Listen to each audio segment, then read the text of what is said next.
All right, guys, Meatloaf. I would do anything for love. Great song from the past. It's our 51st or 52nd hard request of the 2018 list. Let's take a listen. So forth, I think we have there and there as well. Hello, everyone. I'm Sean Cheek. Welcome to my easy piano lessons. We're about to do the part 1 lesson here. All of the lessons for this whole song, and they are extensive. Normally a hard request takes maybe a half a page, 3/4 of a page. It took me 3 pages to do, so it's lots of good music on there, lots of piano parts we're going to learn. We'll do the part 1 here. All of the parts will be on webpianoteacher.com. It's my website. It works on all your phones and your tablets and your laptop computers.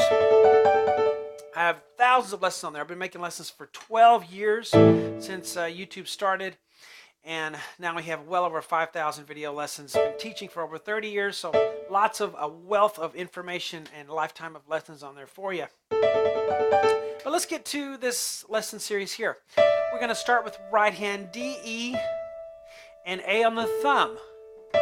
Now you kind of got this motion going, so you have to be able to have that flip back and forth in your hand to make it easier. It's just a little small rotation in the wrist. But what will help if you'll exaggerate that motion,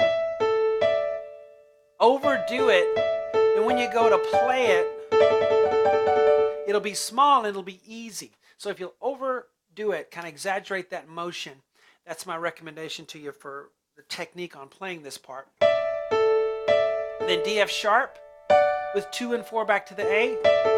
You could cheat. Have the left hand play it if you want. But then you can't do da da da da and then all the stuff that's coming up later in the left hand. So let's learn it with the right hand. And then D, G with 2 and 5. Back to A, D, F sharp, A, D, A. So very dry, very exact. Practice it that way, and then you can speed it up as you learn it. The last little part, D, G to A, D, F sharp to A. So, da, da, da, da, da, da. All right, the way I divided it up was not for measures, it was just for technique. First you have that, and then you have the top note, and then 2 more. Da, da, da, da, da, da, da, da, da, da, da. That's where the accents go. La la la la la la la la la la la la. See, so that's the reason I divided it up that way. But it's 4, 4, 1, and 2, and 3, and 4, and... All right, so real slow. See, exaggerate the motion. So that's how you play that little opening there. All right, so that's enough for the part 1 there. Get ready to dig in and spend some weeks on learning the rest of this, because all the other lessons are on my website, webpianoteacher.com. Hope you guys enjoyed this part 1. Talk to you later.